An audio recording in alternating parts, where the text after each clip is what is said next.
stop meeting like this. And then by the 5th time it's just awkward, isn't it?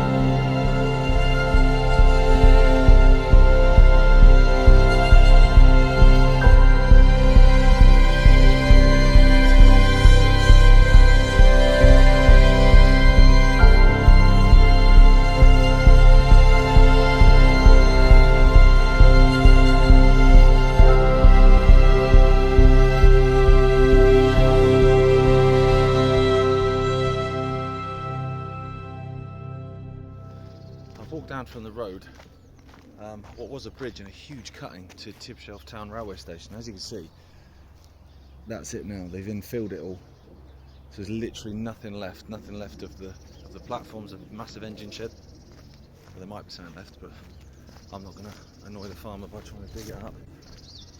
It is mad though, like the station opened in 1893, closed in 1963, so I think 70 years. Most human beings live longer than that. All that money and effort, time, lives as well, because so many people died, lots of navvies as they're called, died building all these railways and stuff. 70 years, it's no life at all. Now I'm walking now on a canter track, which means I might get run down by a horse, but I've got a choice between being run down by a horse and being run down by a whatever that is, dumper truck thing, because they're resurfacing it, which is cool I suppose. It's open then for walkers and stuff to get out like me. The only thing is, for me, like as a bit of a train geek, I kind of prefer the ones that they've not turned into walking paths and stuff, because you tend to find little gems in them, you know, like old infrastructure and rails and sleepers and stuff like that. Whereas when they turn them into proper walking tracks, obviously they get rid of all that.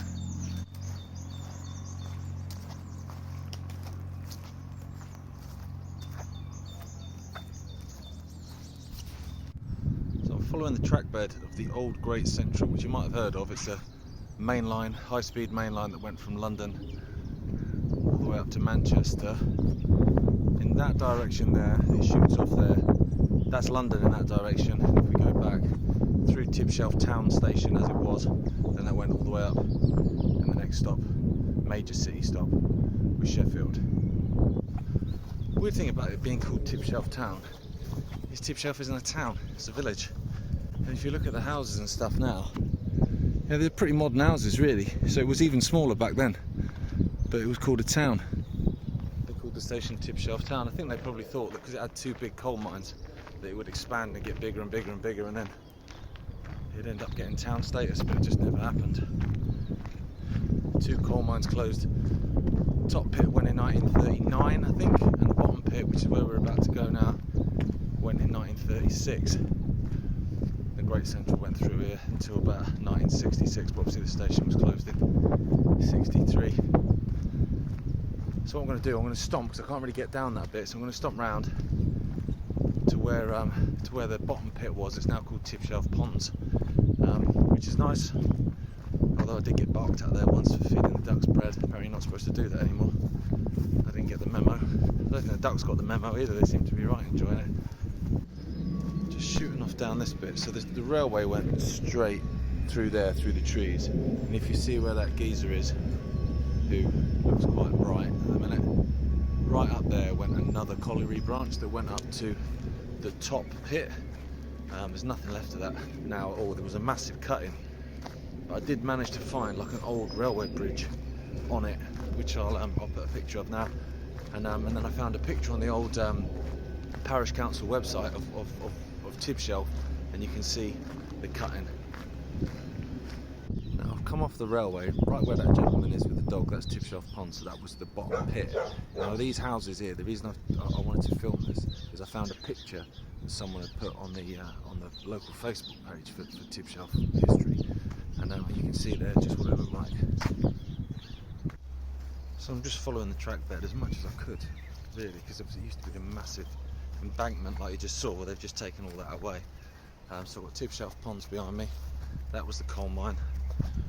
Now people use it for fishing. I'm going to stomp through and we'll see another railway station. It actually had 3 stations, Tibshelf, which is mad really, because it's just a little village. but it had Tibshelf town, even though it's a village, which was a mainline station between London and Manchester, Great Central. And then what we're going to join now, it's now called the Silverhill Trail, but it was the Tibshelf and Pleasley branch. And there's a Newton and Tibshelf station which opened about 1883, I think 1884, quite early, and but closed in 1930 to passengers. But this line stayed open until the 80s for coal traffic. It's pretty muddy. I'm glad I've got trainers on. Okay, so we're now on the Silverhill Trail, and we've got our first bit of railway infrastructure, which the geek in me is loving.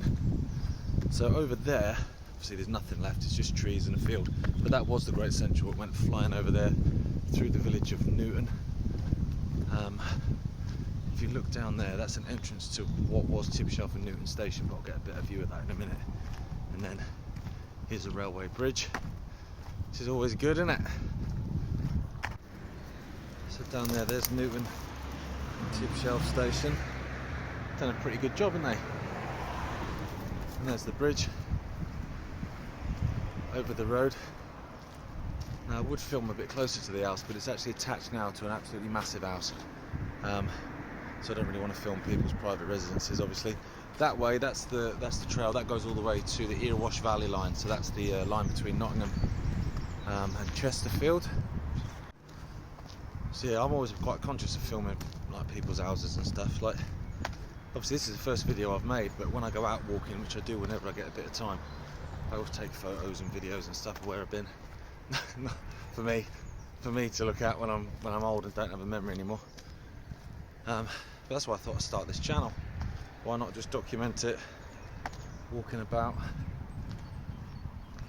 That was one of the bonuses of lockdown. Not that they were really bonuses of lockdown, but one of those people, being English, that I need to try and find some positive in all the negatives. And one of the positives was, you know, where people couldn't go to the gyms and just stick their headphones in and sit on a bike for 20 minutes. They actually had to get out into the countryside and actually experience it, because we're blessed here in England, and the UK in general. It's part of the reason I moved around this way, you know, because it's all, you know, old railway lines and old colliery lines, and some of them are still active, most of them aren't. Most of them went the way of Old Yeller as a result of beachings, cuts and stuff, and even before that. But it's still just nice to get out. Like, I'd rather it was a railway. I mean, I'd rather I was sat on a train right now, but still, at least we can get out in it. Come across another bridge.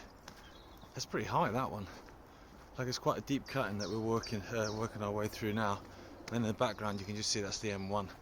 If you can hear trucks and stuff going past.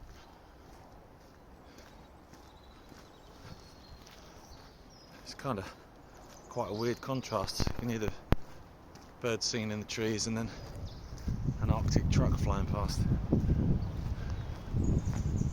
Yeah, deep cutting that. I think, you know, that was dug out by folk. And you look how high that bridge is. I don't know how many. I suppose like a mini viaduct. I suppose how many bricks and stuff are in that. That's what I mean. Like when I was saying earlier, like, it's just weird how short shelf life railways had, given the effort and stuff and the money and stuff that went into them just to can them.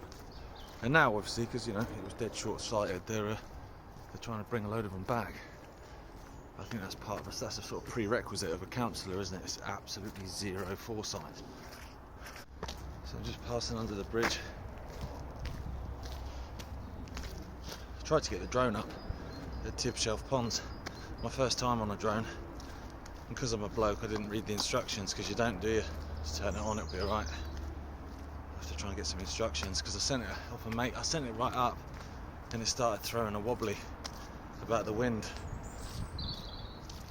So yeah, I'll try and get it up later on a couple of times and see what I can do. But my mate Gabe is a bit of a wizard on a drone, so I think I'll have to draft him in for some one-on-one lesson. Right, we're underneath the M1 now. I don't know if anyone at home can tell me what on earth that is. What is that meant to be? I mean, I'm not an artist, I'm not very good at drawing, but I haven't got a clue what that is. A sheep, maybe? Cow?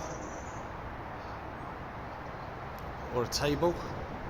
They look like a table, don't they? I haven't got a clue what that is. And then back to the beautiful bridge made of bricks as opposed to this concrete rubbish. Just looks depressing, doesn't it? So we're stomping away from Tibshelf now. You can hear the M1 humming away behind me. We're about to cross the border actually into Nottinghamshire. Boo! But as I was saying earlier, Tibshelf had 3 stations. So we've seen, well, I say we've seen 2 of them. The first one's a field with horses in it, but the second one's quite well kept. And then the third one is right on the other side of the village and down the hill. Place, just right next to a place called Morton. And it's called Tibshelf and Morton. Was it Morton and Tibshelf? I should research really, shouldn't I? It's a weird thing when you drive through Morton. There's a sign, and it says like centre, or you know, dead centre of England or whatever. And I was thinking that's odd because so many places claim that, don't they? I think Ordnance Survey says it's somewhere down by Solihull. So I googled it, as you do, and it had a list of the places that claim that they're the centre of England. And Morton was on there. It's only a tiny village, an old coal mining village, as they all are around here. And it said that their claim is because it's equidistant between the most northerly point of England, the most southerly point of England, easterly point of England, and westerly point of England. And I thought, well, that's basically what the middle is, isn't it? So I'm back in Morton. Morton for middle. My mum will like that because she likes Morton Harket of Aha. Not those 2 things are particularly connected, but you know, clutching. Behind me there, don't know if you can see, just loads of warehouses and stuff, industrial estates. And down there's the Blackwell Trail, which I want to do as well, which is another colliery branch, taking another load of collieries. The Great Central piled straight through that lot as well. The M1 that you can hear behind me, it kind of follows the route of the Great Central, and actually in loads of parts, if you look, you can see old infrastructure, bridges and stuff. Obviously, if you're going to look when you're the passenger. I don't want to be responsible for a pile-up.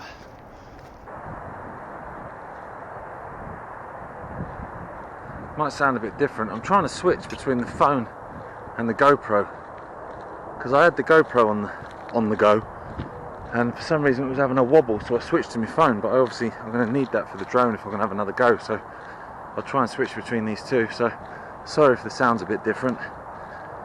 Not that the sound sounds that great anyway, I imagine.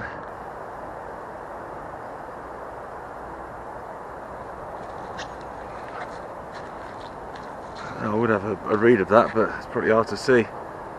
Cheers Regsy, whoever you are, thanks for that, appreciate it. Right, this line, see, I want to believe that this signal post is original, but I get the feeling they probably brought it in from somewhere else, just because it kind of looks cool. But also because there's no more infrastructure left apart from that, and the fact that it's in the exact line between Derbyshire and Nottinghamshire, you know, just kind of makes me think that someone's put it there to signify the point, as you can see on the road. Still cool though. And there was a junction in a bit that went off to Briley Pit, so you know, it's not beyond the realms that it's original. I just think the positioning just seems a little bit too good to be true. Oh, hang on, here we go. Maybe that's part of the platform? It'd be pretty cool if it is. Let me just come on. Well, this is what I'm contending with. Yeah, that's something, isn't it? I mean, that's not grown naturally. You can get off the railway. You can literally just climb up the bank pretty much over the bridge, and up there is like a it's not a Toby carvery, but you know, one of those places that do pizzas and carveries and stuff. It's alright, to be honest. I went there once and ordered the belly buster, which granted was a bit mental, but the lady laughed at me, so then it becomes a thing, doesn't it? So I had to finish it, and I felt awful. So she was probably right to laugh at me. Maybe that's why she did it. She thought, if I laugh at this lad, he'll feel like his pride's been given a flick in the head. So just past the junction to what was Sutton Pit. That's what's behind me there. Goes off. It's a country park now. Loads of these places are country parks now, actually, which is nice. You know, they've been repurposed as opposed to just left as wasteland, I suppose.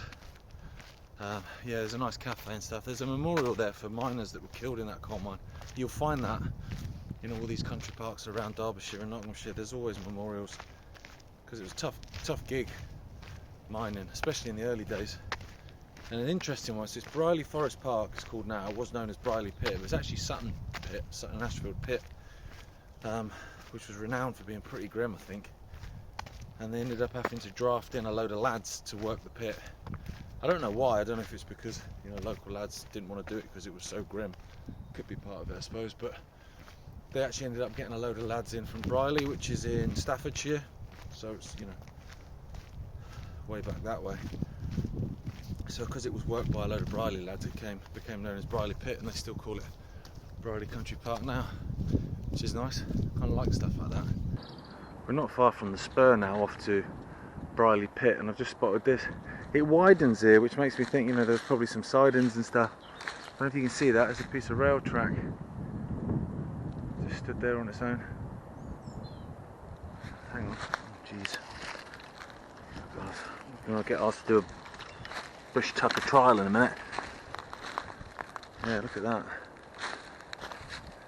Just stood there, kind of like, I'm not going anywhere. That looks like an original sleeper as well.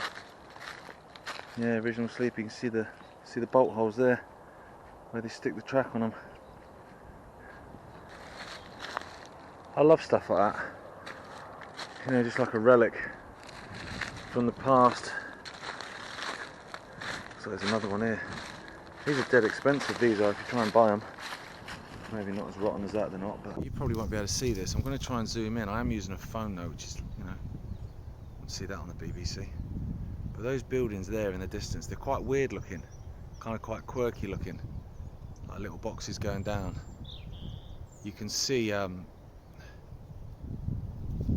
from this image, I'll put an image up now of Silverhill Pit, and it's taken from just behind those houses. So it'll give you a little bit of a bit of an idea of just, you know, how much it, well, just kind of ruled the landscape, you know. You see where these people are cycling. That just to the right there goes off to Brierley Pit. But I've just spotted this. It just goes all the way back, and then there's the wall. So I don't know if there'd have been a signal box here, maybe.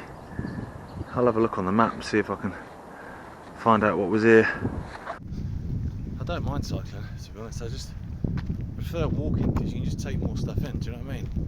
Like, I don't know how fast this lad's going, but I'll find out in a minute when he flies past me. I just feel like you miss stuff. Do you know what I mean? I understand the exercise, getting out and getting some air in your lungs and stuff. I totally get that, but because I'm, you know, trying to find some kind of infrastructure and stuff, I always think, hello mate, it's better off walking. Right, so let me turn you around now. So that up there, can you just see the hill there? Fingers all blurred. And that walk up, so that's where we're heading. That's Silverhill Colliery there at the top. So you walk up there and you'll get to the miners statue. That's where we're heading. But we kind of have to go down this Tibshelf and Pleasley branch. You hit Teversal station, and then you kind of come back on yourself a bit and go past Teversal Colliery, and then back up there. And that's the finish line. But it looks proper close now, that hill. But actually, you know, I'm going around the sun to get to the moon. Coming up towards Teversal station now. So I'm assuming that down there, that kind of looks like a station master's house, doesn't it? That kind of look. And then if you look up the hill, that goes up towards Stanton Hill and then up to Sutton. That's Brierley over there, Brierley Pit. Now if I remember rightly, I'll wait for the wind for a minute. There's still a bit of platform and stuff left here. Now if I look down there, you can see the entrance. So that would have been the entrance up into the station.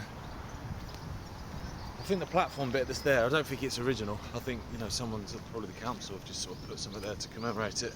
Last time I was here, now I can appreciate a bit of graffiti if it's good, you know, if it's talented. And yeah, I'll just see if someone's cleaned up the graffiti or not. Hey mate, because yeah, I don't think Banksy's worried if it's the graffiti that was here before. So yeah, this was the site of Teversal Station, which then became known as Teversal Manor, because there is another Teversal Station which we'll see in a minute on a different line. So I imagine that would have got confusing. I'll pick you up in Teversal. It's like 50-50 in it, flip a coin. Yeah, so like I said, I don't know if that is original platform or not. It might be. Oh yeah, no, the amazing graffiti is there. Look at that. Look at that.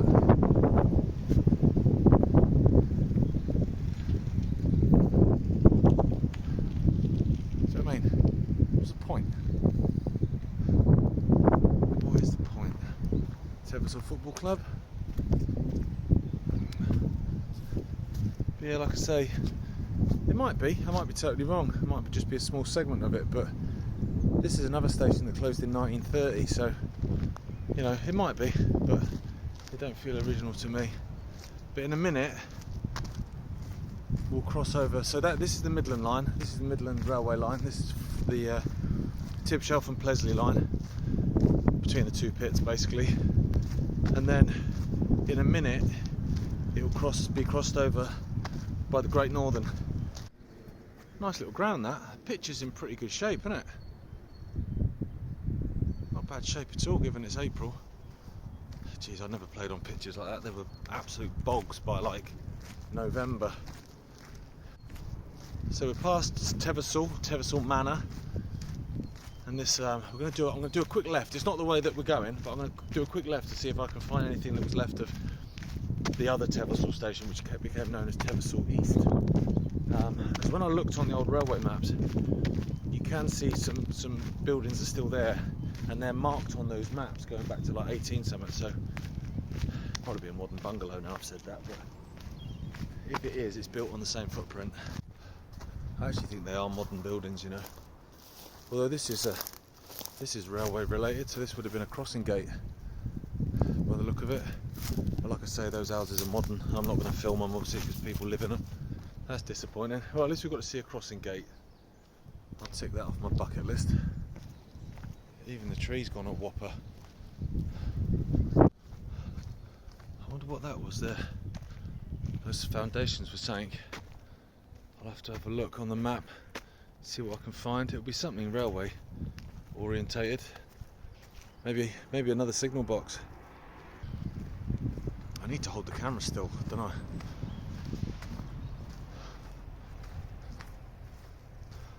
I end up just looking instead of looking what the camera's doing. I'm just looking at the stuff. There you go. See, Pleasley 2 miles. I've been calling it Pleasley for ages until I got corrected. Pleasley 2 miles. Like I said, we'll go there a different time, but we've just got a mile to go. You see this bridge? They've cut this short, look. So there's a single track going over, but if you look here, that's the junction there, isn't it? That's the junction. So you can see, probably was a signal box back there then, because that's the line to Pleasley. Like I say, we'll do that another time. And then this would have been the one going off to Silverhill Colliery, which is what we're going to do now. I mean, obviously, I'm not going to go over there. I'm not that good at jumping. So, gone left at the junction. Just walking up now through Silverhill Woods, which is nice. Temperature's dropped, but I'm not gutted because I'm kind of, you know, I've been stomping, haven't I?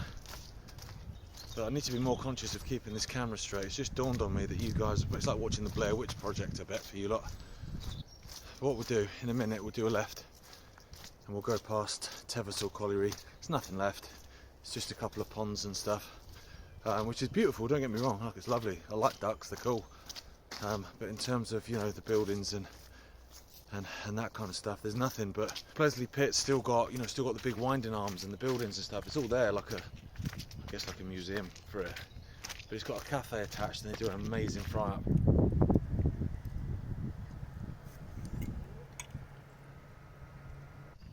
Loads of birds singing. Sounds great. When we came here earlier in the year, all these trees, obviously most of them don't have leaves on them now, but it was coming into autumn and they were just all different colours. It just looked amazing. But this is a coal mine, like you wouldn't think it, would you? Do you know what I mean? It's just like a beautiful little pond with some ducks kicking about and stuff, but it was a colliery. And all those men going underground, risking their lives to dig out coal and stuff. Don't do that anymore.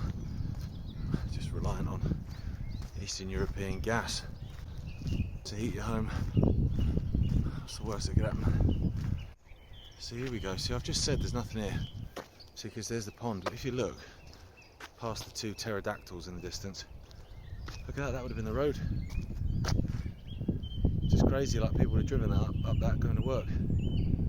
I'm not sure when Teversal pit went. I think it was the 80s. I know Silverhill was the 80s, the late 80s I think. But yeah, these are swans. Look at the size of them. I actually thought they were pedalos at first. I ain't arguing with these two. Alright, see you later. Look at the size of that. There you go, site of Teversal Colliery 1980, 1867 to 1980. It's all, you know, wildlife now, which is great. You know, beautiful. There's the Cray twins. Probably was that way. But you know how it is, isn't it? But it's circular walk anyway, so I'll get there in the end. So I'll walk up this bit instead. I've seen that family about 5 times.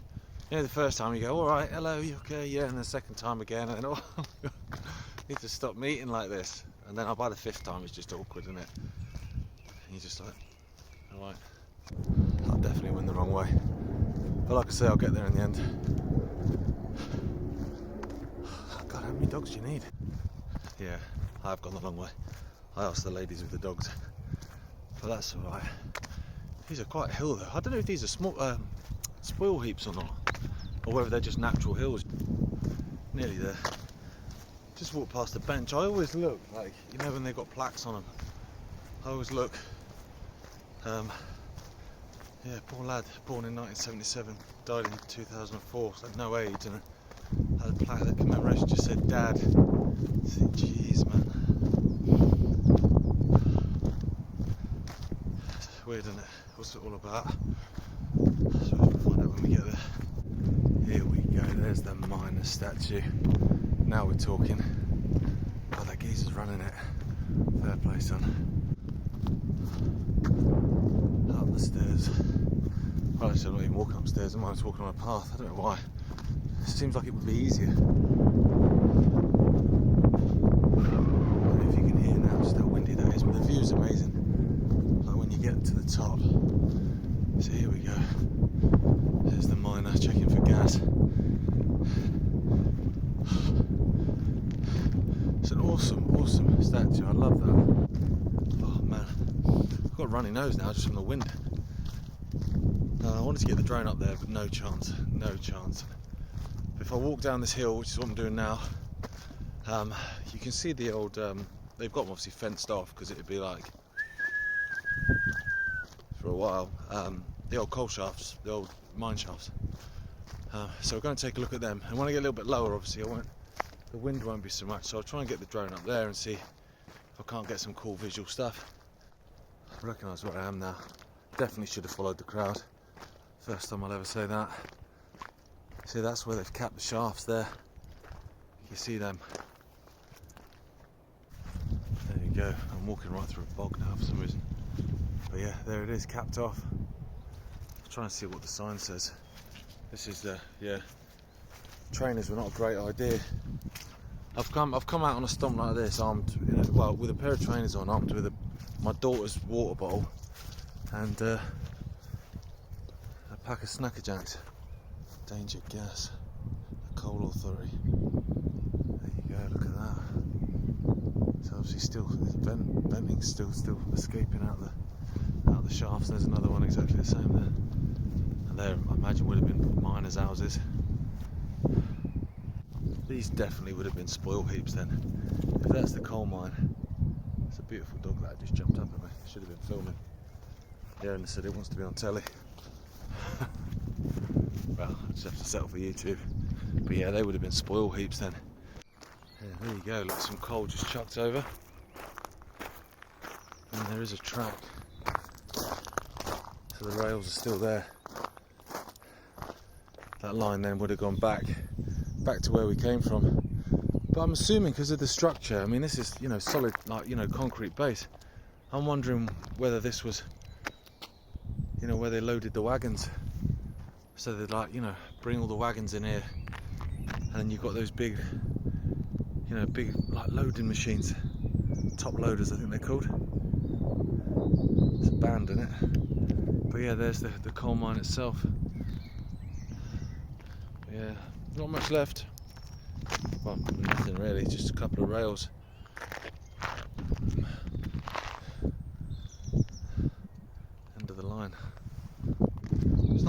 some railway track at the end.